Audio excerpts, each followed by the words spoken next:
Hello, and welcome back to Baby Elias's stories. We now return to Thud by Terry Pratchett. Part 6. I don't think I can go through with this, Angua had hissed as she headed along Treacle Street again. What's wrong? Said Carrot. Angua jerked a thumb over her shoulder. Her! Vampires and werewolves. Not good company. But she's a black ribboner, Carrot protested mildly.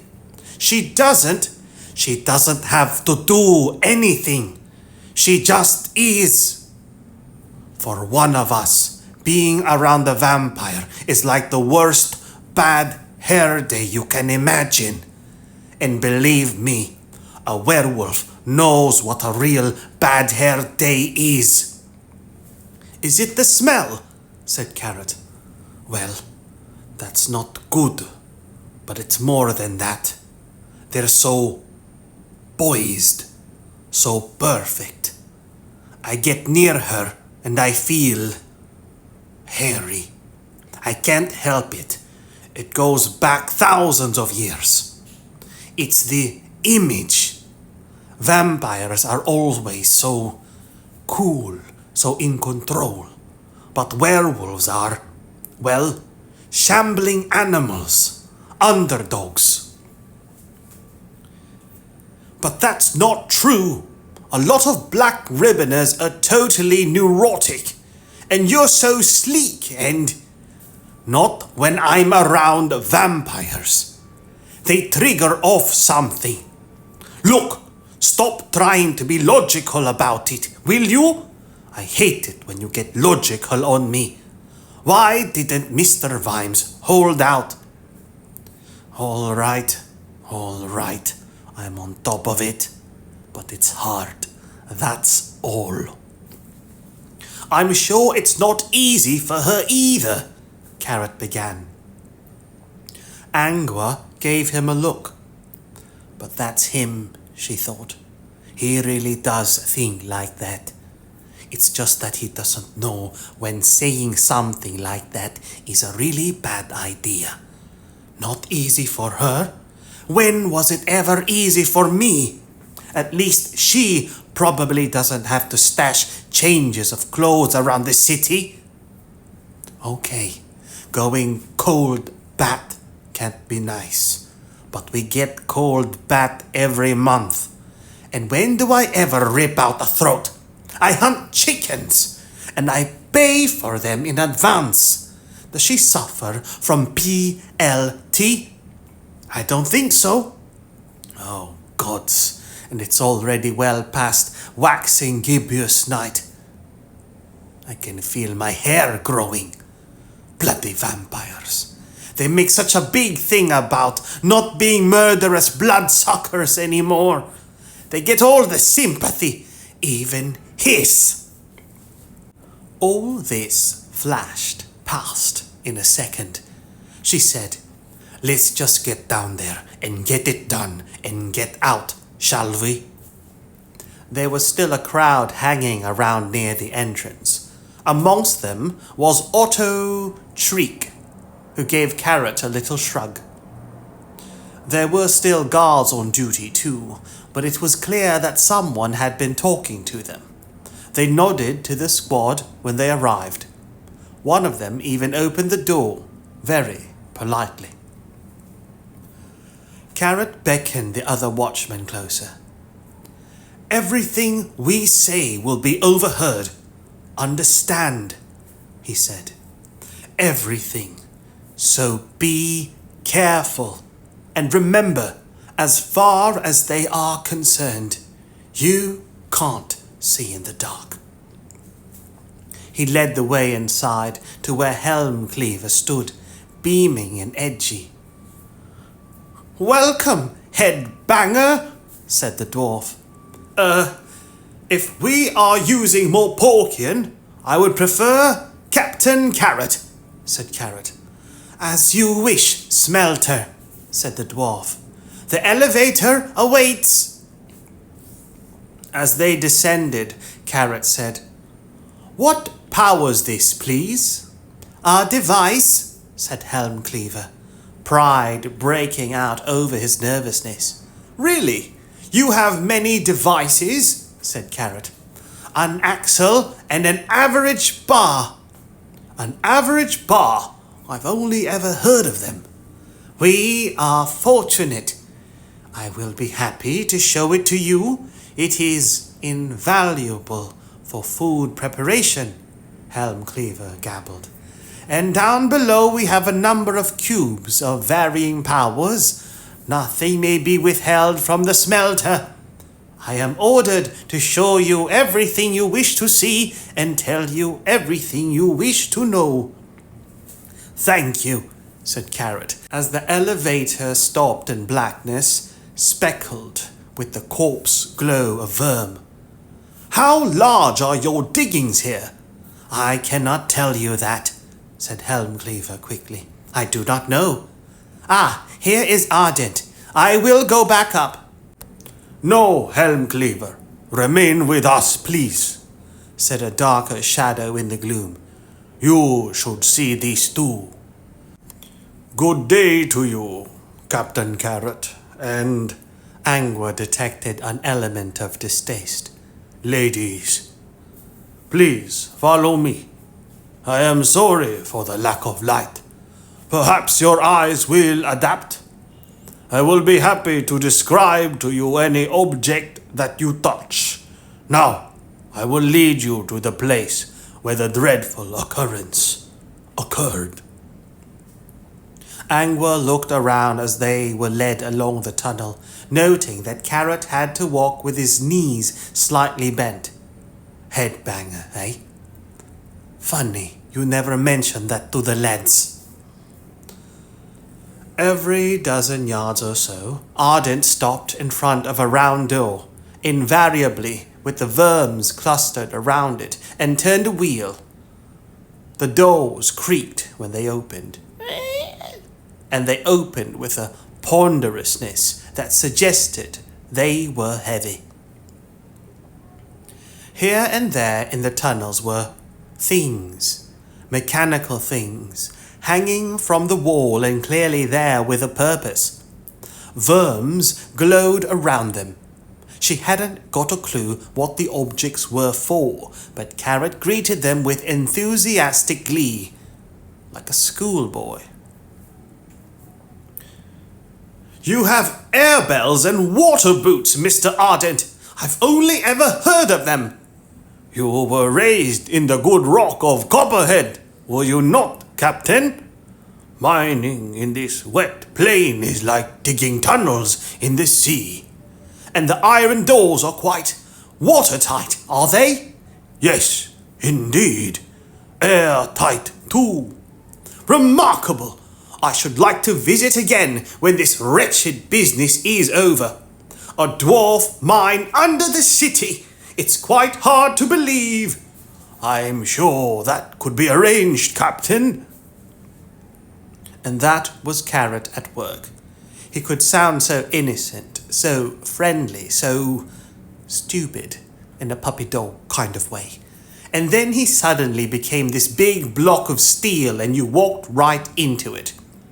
By the smell of it, Sally was watching him with interest. Be sensible, Angua told herself. Don't let the vampire get to you. Don't start believing you're stupid and hairy. Think clearly. You do have a brain.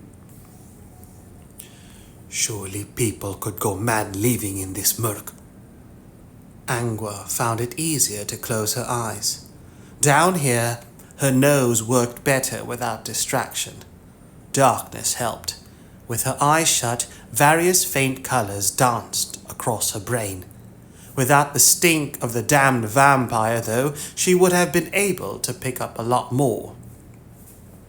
The stench poisoned every sensation. Hold on. Don't think like that. You're just letting your mind do the thinking for you. Hang on. That's wrong. There was a faint outline in the corner of the next chamber, which was quite large. It looked like an outline, a chalk outline, a glowing chalk outline. "I understand this is the approved method," said Ardent. "You will be aware of night chalk, Captain. It is made of crushed worm. The glow persists for about a day. On the floor here you will see, or rather you will feel, the club that dealt him his death blow. Just under your hand, Captain. There is blood on it. I regret the darkness, but we kept the worms out. They would have feasted, you understand."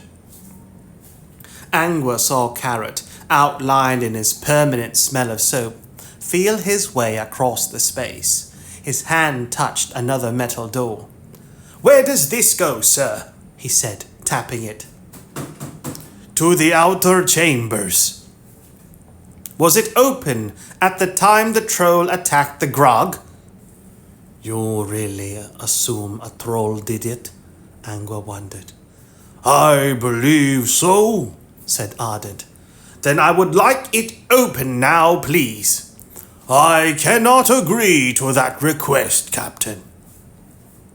"I did not intend it to be a request, sir. After it has been opened, I will need to know who was in the mine at the same time the troll broke in. I will need to speak to them and to whoever discovered the body." "Harag Jakargra!" For Angua, the smell of Ardent changed. Under all those layers, the dwarf was suddenly uncertain. He'd walked right into it. He hesitated for several seconds before replying. "I will endeavor to meet your requirements, Smelter," he said. "I will leave you now. Come, Helm Cleaver." "Girth Davaj," said Carrot. "Kazarkraj Diji Haragna Radj." Ardent stepped forward, uncertainty growing, and held out both hands, palms down. For a moment, until his sleeves slipped, Angua saw a faintly glowing symbol on his right wrist. Every deep downer had a drot as unique evidence of identity. In a world of shrouded figures, she'd heard they were made by tattooing worm blood under the skin. It sounded painful. Carrot took his hands for a moment and then let go. "Thank you," he said, as if the dwarfish interlude had not taken place. The two dwarves hurried away, and in the thick darkness, the watchmen were left alone. "What was all that about?" said Angua. "Just reassuring him," said Carrot cheerfully. He reached into a pocket. "Now we've arrived. Let's have some light in here, shall we?" Angua smelled his hand move vigorously across the wall once or twice, as if he was painting. There arose an aroma of pork pie. "Soon be brighter," he said. "Captain Carrot, this wasn't where—" Sally began. "All in good time, Lance Constable," said Carrot firmly. "For now, we just observe. But I must tell you—" "Later on, Lance Constable," said Carrot, a little louder. Worms were flowing around the open door they'd arrived by and across the stone. "By the way, Sally, will you be all right if we view the body?" That's right, Angua thought. Think of her. I've dealt with blood every day. Walk a mile in my nostrils. Old blood will not be a problem, sir, said Sally. There's some in here, but there's... I expect they've set up a morgue, said Carrot quickly. The death rites are quite complex. Morgue? A home away from home for you, my dear, snarled Angwar's inner wolf. The verms were spreading out now, crawling across the wall with a purpose. She crouched down to bring her nose nearer to the floor. I can smell dwarfs, lots of dwarfs, Angwa thought. Hard to smell trolls, especially underground. Blood on the club, like a flower. Dwarf smell on the club, but there's dwarf smell everywhere. I can smell. Hang on, that's familiar. The floor mostly smelled of slime and loam. Carrot's footprints showed up, and so did hers. There was a lot of dwarf smell, and she could still just make out the smell of their concern. This is where they found the body then? But this patch of mud here, this was different. It had been trodden into the floor, but it smelled just like the heavy clay from up around Quarry Lane. Who lived in Quarry Lane? Most of the trolls in Ankh-Morpork. A clue. She smiled in the dwindling darkness, and the trouble with clues, as Mr. Vimes always said, was that they were so easy to make. You could walk around with a pocket full of the bloody things. The darkness was disappearing because the light was growing. Angwa looked up. There was a huge, bright symbol on the wall where Carrot had touched it. He dragged some meat across it, she thought. They've turned up for the feast. Ardent came back in, with Helm Cleaver trailing after him. He got as far as, "The door here can be opened again, but alas we," and stopped. They were happy verms. By the standards of greeny white glow, they were brilliant. Behind Carrot there was now a gently glowing circle with 2 diagonal lines slashed through it. Both the dwarves stared at it as if in shock. "Well, let's take a look, shall we?" said Carrot, apparently oblivious of all this. Alas, the water, not entirely watertight. The other doors, the troll caused flooding," Ardent murmured, not taking his eyes off the glow. "But you say we can go through here, at least," said Carrot politely, pointing to the sealed door. Yes, certainly." The steward hurried forward and produced a key. The wheel, unlocked, turned easily. Angwa was acutely aware of how the muscles on Carrot's bare arms glistened and pumped as he pulled the metal door open. Oh no, not yet. Surely. She ought to have at least another day. It was the vampire. That's what it was, standing there looking so innocent. Bits of her body wanted her to become a wolf right now to defend herself. There was a pillared room on the other side of the door. It smelled damp and unfinished. There were verms on the ceiling, but the floor was muddy and squelched underfoot. Angwa could make out another dwarf door across the room, and one on either side as well. "We take spoil to a heap on the waste ground outside," said Ardent. "We, believe the troll got in that way. It was an unpardonable oversight." He still sounded uneasy. "And the troll was not seen," said Carrot, kicking at the mud. "No, these chambers are finished. The diggers are elsewhere, but they came as soon as they could. We believe the grog had come up here for solitude, to die at the random hand of an abomination." "Lucky for the troll, wasn't it, sir?" said Angwa sharply. "He just happened to wander in and stumble across Ham Crusher." Carrot's boot struck something metallic. He kicked some more mud away. "You've laid rails," he said. "You must be shifting a lot of spoil, sir." "Better to push than to carry," said Ardent. "Now, I have arranged for... Hold on." What's this? Said Carrot. He squatted down and pulled at something pale. It's a piece of bone, by the look of it. On a string.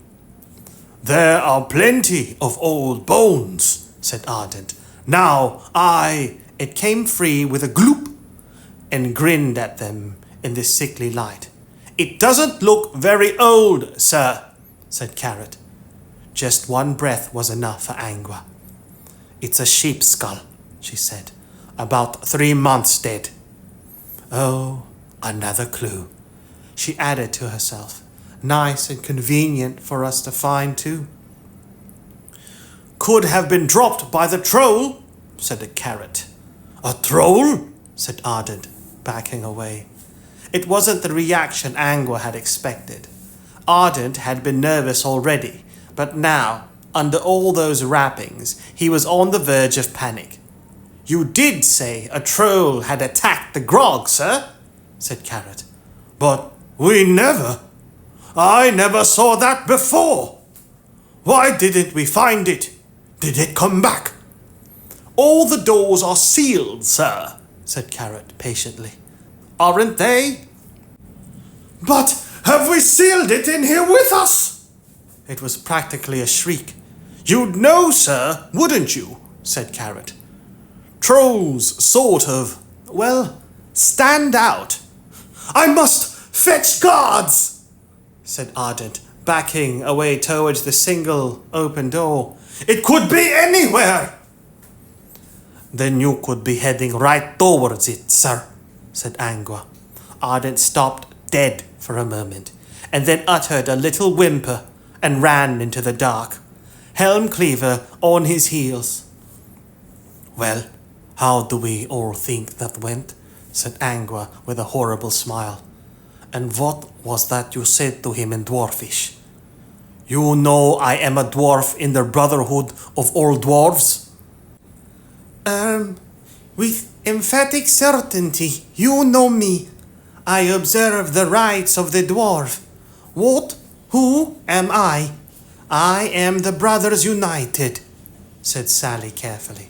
Well done, Lance Constable, said Carrot. That was an excellent translation. Yes, did you bite someone clever? Said Angua. I am a black ribboner, Sergeant, said Sally meekly. And I am naturally good at languages. While we're alone, Captain, can I mention something else? Certainly, said Carrot, trying the wheel on one of the closed doors. I think a lot of things are wrong here, sir. There was something very strange about the way Ardent reacted to that skull. Why would he think the troll was still here after all that time? A troll getting into a dwarf mine can do a lot of damage before it stopped, said Carrot. Ardent really wasn't expecting that skull, sir, said Sally, pressing on. I heard his heart racing. It terrified him. Something more, sir. There's lots of city dwarfs here. Dozens. I can feel their hearts, too. There are 6 grogs. Their hearts beat very slowly. And there are other dwarves, too. Strange ones. And only a few of them. Maybe 10. That's useful to know, Lance Constable. Thank you very much. Yes, I don't know how we managed before you came, said Angua. She walked quickly over to the other side of the dank room, so that they wouldn't see her face. She needed fresh air, not the pervasive, clinging, old root cellar reek of this place. Her head was full of shouting. The Temperance League. Not one drop. Did anyone believe that for 1 minute? But everyone wanted to fall for it because vampires could be so charming. Of course they were. It was part of being a vampire. It was the only way to get people to stay the night in the dreadful castle. Everyone knew a leopard couldn't change his shorts. But no, stick Stick on a stupid black ribbon and learn the words for lips that touch each other shall never touch mine. And they fall for it every time. But werewolves, well, they were just sad monsters, weren't they? Never mind that life was a daily struggle with the inner wolf. Never mind that you had to force yourself to walk past every lamppost. Never mind that in every petty argument you had to fight back the urge to settle it all with just one bite.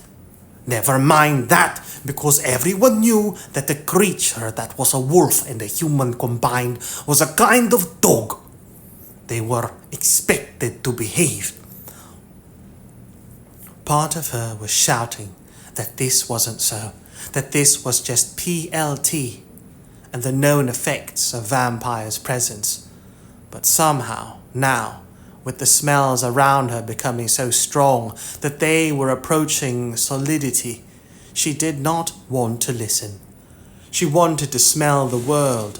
She was practically climbing into her own nose. After all, that was why she was in the watch, wasn't it? For her nose? New smell. New smell.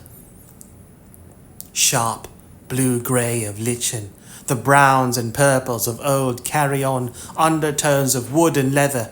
Even as a full wolf, she'd never tasted the air so forensically as this. Something else, sharp, chemical. The air was full of the smell of damp and dwarves, but these little traces ran through it like a piccolo hornpipe through a requiem and formed one thing. Troll, she croaked. Troll. Troll with skull belt and headlocks. On slab or something like it. Troll. Anger was almost barking at the far door now. Open door. This way. She barely needed her eyes now, but there, on the metal of the door, in charcoal, someone had drawn a circle with 2 diagonal lines through it. Suddenly Carrot was by her side. At least he had the decency not to say, "Are you sure?" But he rattled the big wheel. The door was locked.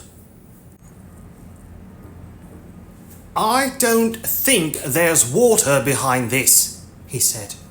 "Oh, really?" Angua managed. "You know that was just to keep us out." Carrot turned, and there, running towards them, was a squad of dwarves. They were heading for the door as though quite oblivious of the presence of the watchman. "Don't let them go through first," said Angua through gritted teeth. "Trail is faint." Carrot drew his sword, shing, with one hand and held up his badge with the other. "City watch!" he roared. "Lower your weapons, please! Thank you!" The squad slowed, which meant that, in the nature of these things, those at the back piled into the hesitant ones in front. "This is a crime scene," Carrot announced. "I am still the smelter. Mr. Ardent, are you there? Do you have guards on the other side of this door?" Ardent pushed through the throng of dwarves. "No, I believe not," he said. "Is the troll still behind it?" Carrot glanced at Sally, who shrugged. Vampires had never developed the ability to listen for troll hearts. There was no point. "Possibly, but I don't think so," said Carrot. "Please unlock it. We might yet find a trail." "Captain Carrot, you know that the safety of the mine must always come first," said Ardent. "Of course you must give chase, but first we will open the door and make certain there is no danger behind it. You must concede us that." "Let them," hissed Angua. "It'll be a clearer scent. I'll be okay." Carrot nodded and whispered back, "Well done." Under her flesh, she felt her tail want to wag. She wanted to lick his face. It was the dog part of her doing the thinking. You're a good dog. It was important to be a good dog. Carrot pulled her aside as a couple of dwarves approached the door purposefully. But it's long gone, she murmured, as 2 more dwarves came up behind the first 2. The scent's 12 hours old, at least. What are they doing? Said Carrot, half to himself. The 2 new dwarves were covered from head to toe in leather, like Ardent, but wore mail over the top of it. Their helmets were quite unadorned, but covered the whole face and head, with only a slit for the eyes. Each dwarf carried a large black pack on his back and held a lance in front of him. "Oh, no," said Carrot. "Surely not here." At a word of command, the door was swung open, revealing only darkness beyond. The lances spat flame, long yellow tongues of it, and the black dwarves walked slowly along behind it. Smoke, heavy and greasy, filled the air.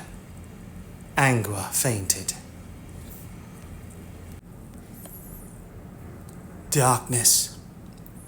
Sam Vimes struggled up the hill, tired to the bone. It was warm, warmer than he'd expected. Sweat stung his eyes. Water splashed under his feet and made his boots slip. And ahead, up the slope, a child was screaming. He knew he was shouting. He could hear the breath wheezing in his throat, could feel his lips moving, but he couldn't hear the words he was reciting over and over again. The darkness felt like cold ink. Tendrils of it dragged at his mind and his body, slowing him down, pulling him back.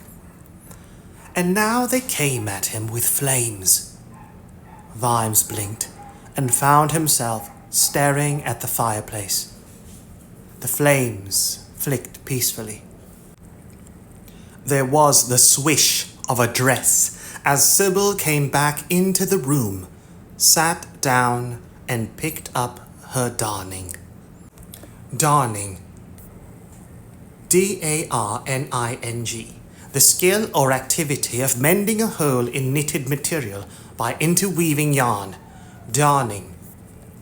Darning is a sewing technique for repairing holes or worn spots in fabric by weaving new thread over the damaged area to strengthen and fill the gaps. Darning. There was a swish of a dress as Sybil came back into the room, sat down and picked up her darning. He watched her, dully. She was darning his socks. They had maids in this place, and she darned his socks. It wasn't as if they didn't have so much money that he could have a new pair of socks every day. But she'd picked up the idea that it was a wifely duty, and so she did it. It was comforting in a strange sort of way. It was only a shame that she wasn't in fact any good at mending holes. So Sam ended up with sock heels that were a huge welt of criss-crossing wool. He wore them anyway, and never mentioned it. "A weapon that fires flame," he said slowly. "Yes, sir," said Carrot. "Dwarves have weapons that fire flame. The deep downers use them to explode pockets of mine gas," said Carrot. "I never expected to see them here. It's a weapon if some bastard points it at me," said Vimes. "How much gas did they expect to find in Ankh-Morpork? Sir, even the river catches fire in a hot summer." Okay, I'll grant you that," Vimes conceded unwillingly. "Make sure the word gets out, will you? Anyone seen above ground with one of those things will shoot first, and there will be no point in asking questions afterwards. Good grief, that's all we need. Have you got anything more to tell me, Captain? Well, afterwards, we did get to see Ham Crusher's body, said Carrot. What can I say? On his wrist was the drat that identifies him, and his skin was pale. There was a terrible wound on the back of the head. They say it's Ham Crusher. I can't prove it. What I can say is that he didn't die where they said he did, or when they said he did. Why? Said Vimes. Blood, sir, said Sally. There should have been blood everywhere. I looked at the wound. What that club hit over the head was already a corpse, and he wasn't killed in that tunnel. Vimes took several slow breaths. There was so much bad stuff here. You needed to take it one horror at a time. I'm worried, Captain, he said. Do you know why?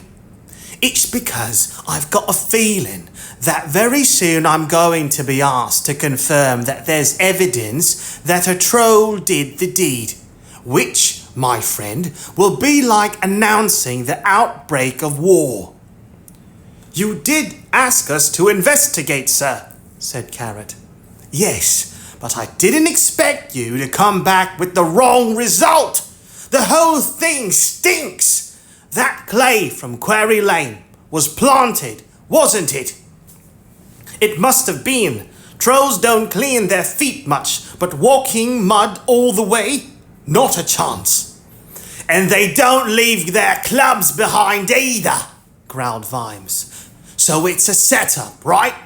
But it turns out there really was a troll. Was Angua sure? Positive, sir, said Carrot. We've always trusted her nose before. Sorry, sir. She had to go and get some fresh air. She was straining her senses as it was, and she got a lungful of that smoke. I can imagine, said Vimes. Hell's bells, he thought. We were right on the point where I could tell veterinary that it looked like some kind of half-baked inside job faked to look as though a troll did it. And we find out there was a troll. So much for relying on the evidence. Sally coughed politely.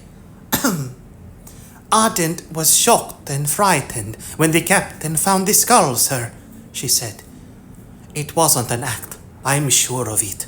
He was near collapse with terror. So was Helm Cleaver, the whole time. Thank you for that, Lance Constable, said Vimes gravely. I suspect I shall feel the same way when I go out there with a megaphone and shout, Hello, boys! Welcome to the replay of Koom Valley! Hey, let's hold it right here in the city! I don't think you should actually put it like that, sir, said Carrot. Well, yes, I'll probably try to be a bit more subtle since you mention it, said Vimes. And it'd be at least the 16th battle referred to as Koom Valley, Carrot went on. Or 17th if you include the one in Villainous Pass, which was more of a fracas. Only 3 of them were in the original Koom Valley, the one immortalized in Rascal's painting. It's said to be quite accurate. Of course, it took him years. An amazing work, said Sybil, not looking up from her darning. It used to belong to my family before we gave it to the museum, you know. Isn't progress a wonderful thing, Captain?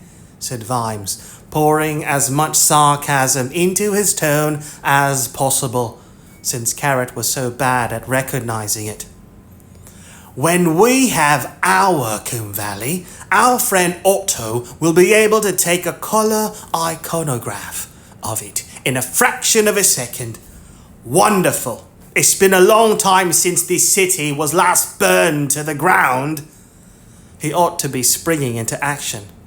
Once upon a time he would have done, but now, perhaps, he should take these precious moments to work out what he should do before he sprang.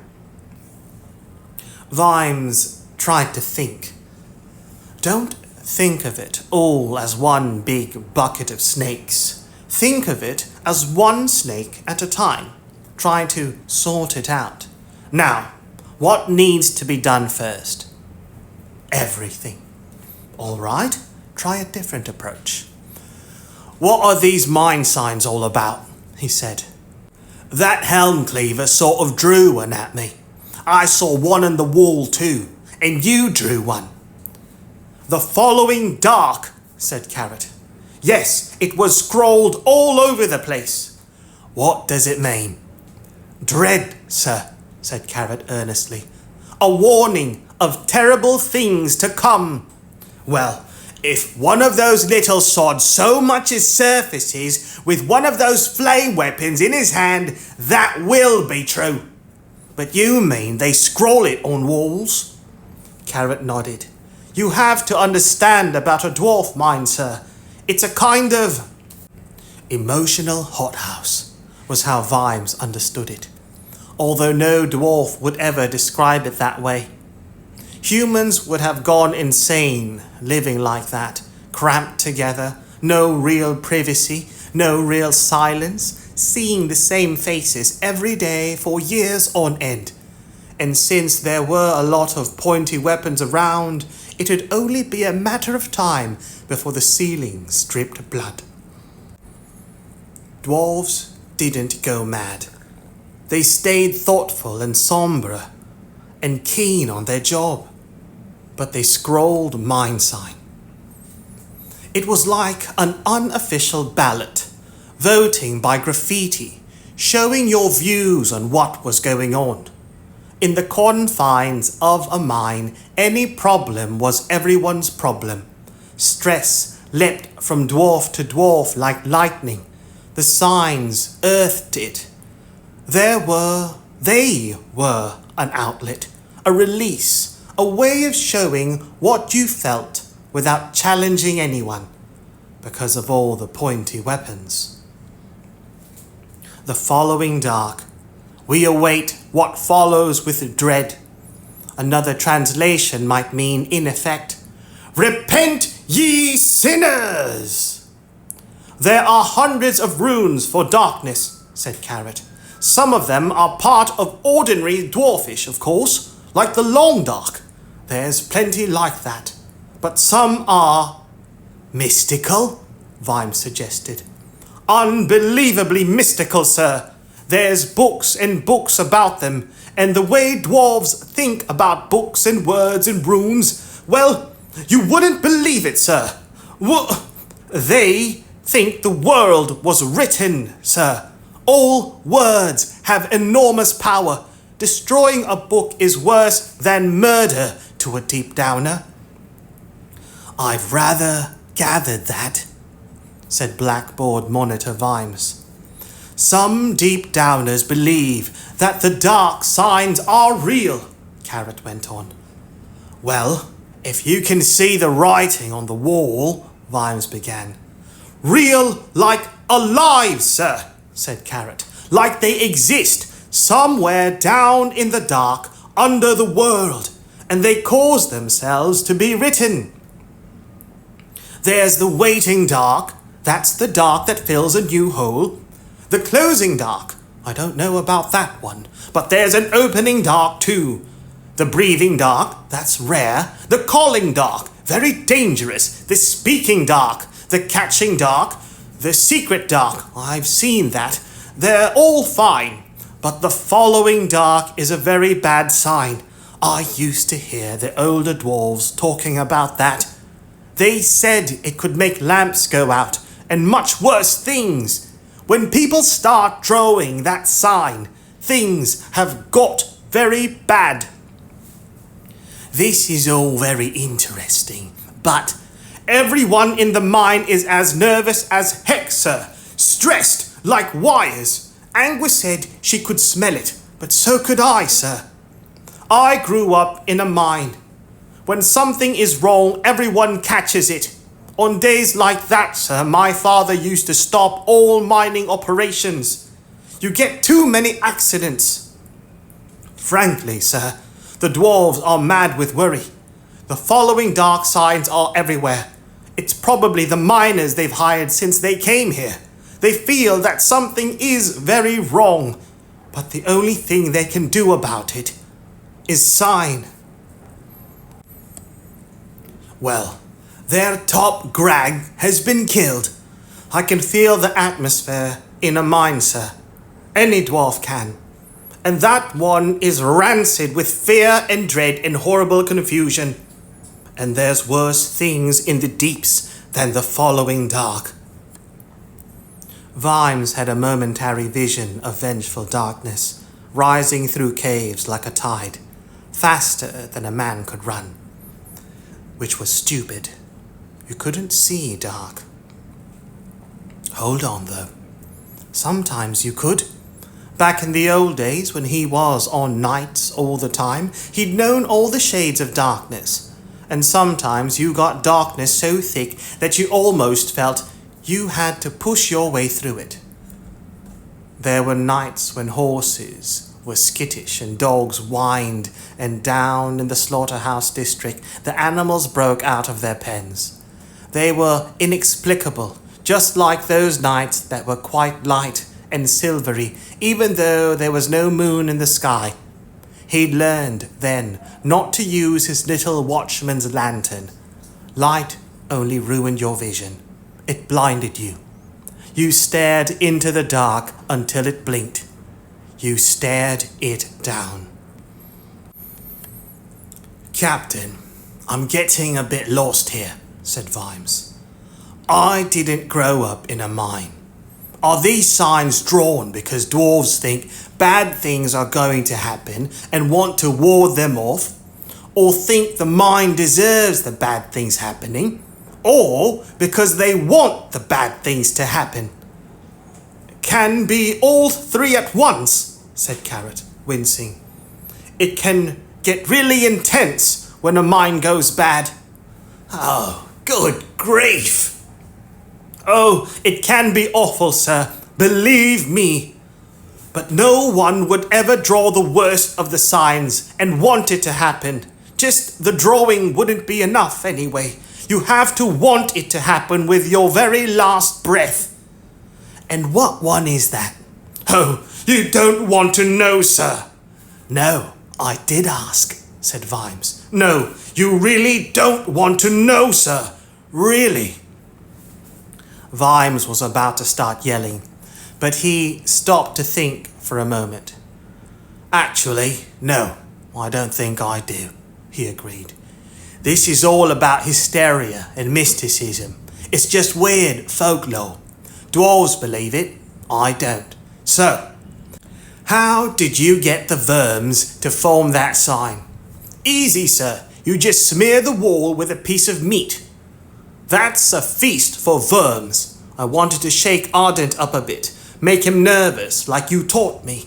I wanted to show him I knew about signs. I am a dwarf, after all. Captain, this is probably not the time to break it to you, but... Oh, I know people laugh, sir. A 6-foot dwarf. But being a human just means being born to human parents. That's easy. Being a dwarf doesn't mean being born to dwarves, though it's a good start. It's about certain things you do. Certain ceremonies. I've done them, so I'm a human and a dwarf. The deep downers find it a bit hard to deal with that. It's mystic again, is it? Said Vimes warily. Oh, yes, sir, Carrot coughed. Vimes recognized that particular cough. It meant that bad news was on the captain's mind, and he was wondering how to shape it to fit the available, not going totally spare space in Vimes's head. Out with it, Captain. This little chap turned up, said Carrot, opening his hand. The gooseberry imp sat up. I ran all the way! Insert name here, it said proudly. We spotted it jogging along the gutter, said Carrot. It wasn't hard to see, glowing pale green like that. Vimes pulled the gooseberry box out of his pocket and put it on the floor. The imp climbed inside. "Oh, that feels so good," it said. "Don't talk to me about rats and cats." "They chased you, but you're a magical creature, aren't you?" said Vimes. "They don't know that," said the imp. "Now, what was it? Oh, yes, you asked me about the night soil removal. Over the past 3 months, the extra honey wagon load has averaged 40 tons a night." 40 tons? That'd fill a big room. Why didn't we know about it? "You did, insert name here," said the imp. "But they were leaving from every gate, you see, and probably no guard ever spotted more than 1 or 2 extra carts." "Yes, but they turned in reports every night. Why didn't we spot it?" There was an awkward pause. The imp coughed. No one reads the reports, insert name here. They appear to be what we in the trade call write-only documents." "Wasn't anyone supposed to be reading them?" Vimes demanded. There was another thundering silence. "I rather think you were, dear," said Sybil, paying attention to her darning. "But I'm in charge," Vimes protested. "Yes, dear, that's the point, really." "But I can't spend all my time shuffling bits of paper." "Then get someone else to do it, dear," said Sybil. "Can I do that?" said Vimes. "Yes, sir," said Carrot. "You're in charge." Vimes looked at the imp, which gave him a willing grin. "Can you go through all of my in-tray?" "Floor?" murmured Sybil. "And tell me what's important." "Happy to, insert name here. Only one question, insert name here. What is important?" "Well, the fact that the Dunnikin divers are carting a whole lot more muck out of the city is pretty damn important, don't you think?"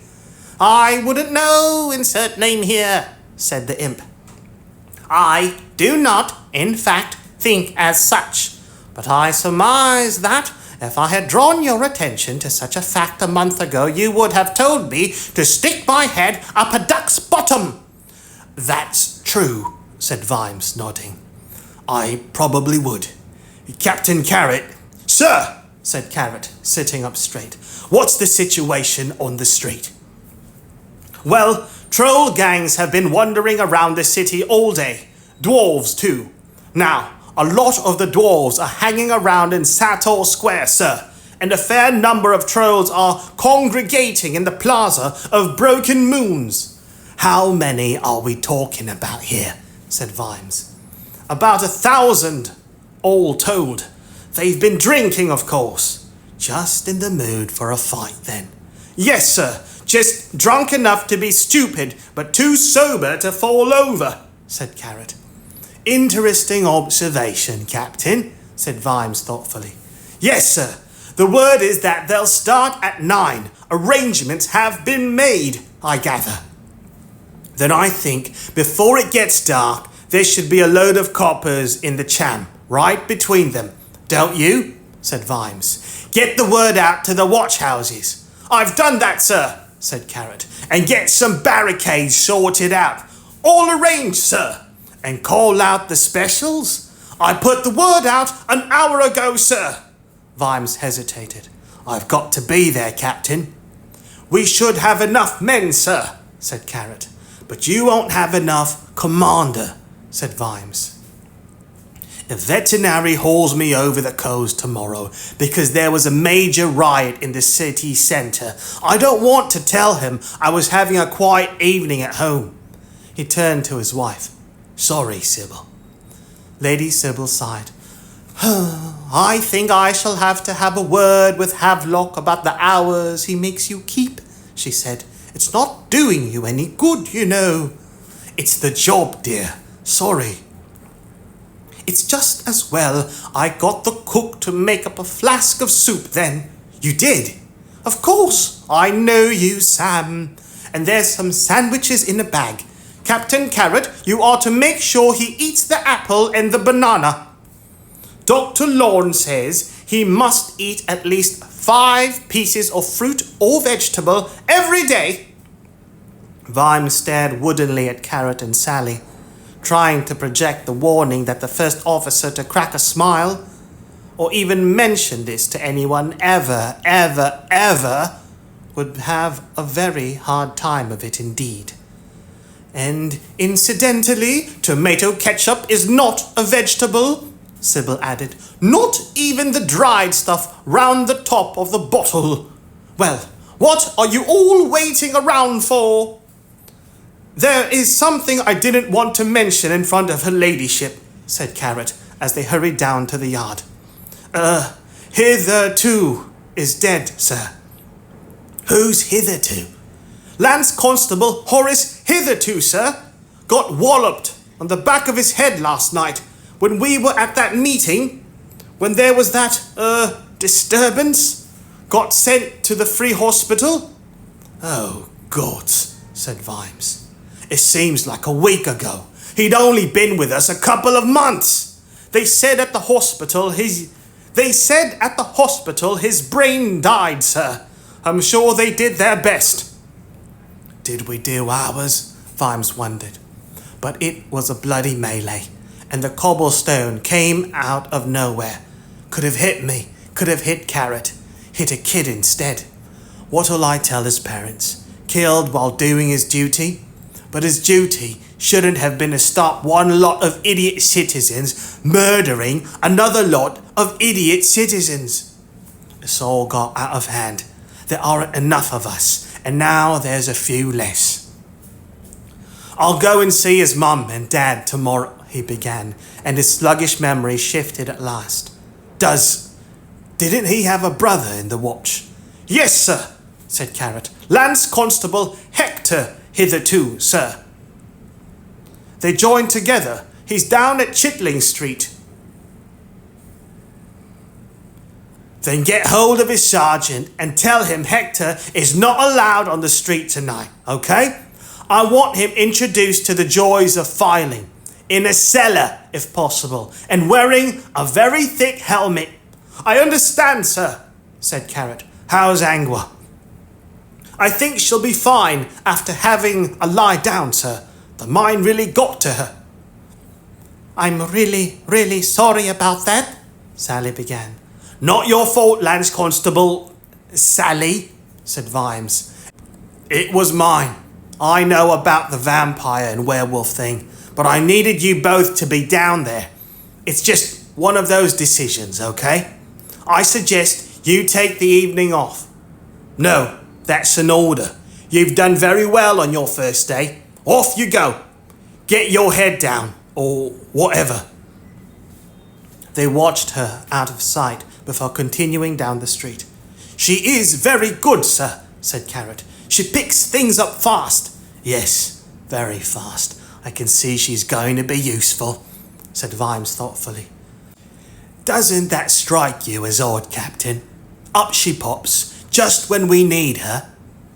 She has been in Ankh-Morpork for a couple of months, though, said Carrot, and the League vouches for her. A couple of months is about the same time as Ham Crusher's been here too, said Vimes. And if you wanted to find things out, we're not a bad outfit to join. We're official prod noses.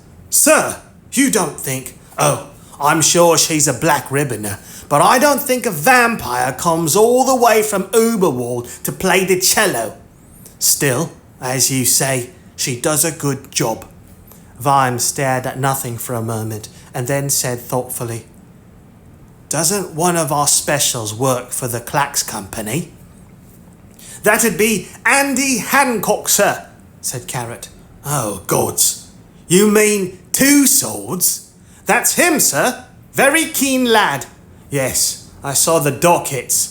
Normally, a training dummy lasts for months, Captain. You're not supposed to chop through 3 in half an hour. He'll be down in the yard now, sir. Do you want a word with him? Said Carrot. No, you have a word with him. Vimes lowered his voice. So did Carrot. There was whispering. Then Carrot said, "Is that strictly legal, sir?" "I don't see how. Let's find out, shall we? We haven't had this little conversation, Captain." "Understood, sir." Ye gods, it was so much better when there was just 4 of us up against that bloody great dragon, Vimes thought as they walked on. Of course, we nearly got burned alive a few times, but at least it wasn't complicated. It was a damn great dragon. You could see it coming. It didn't get political on you.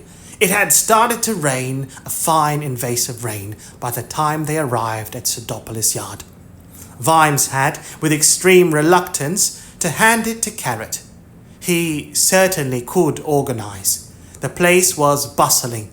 Wagon loads of yellow and black barricades were being trundled out of the old lemonade factory. Watchmen were pouring in from every street. "I really pushed the boat out on this one, sir," said Carrot. "I thought it was important."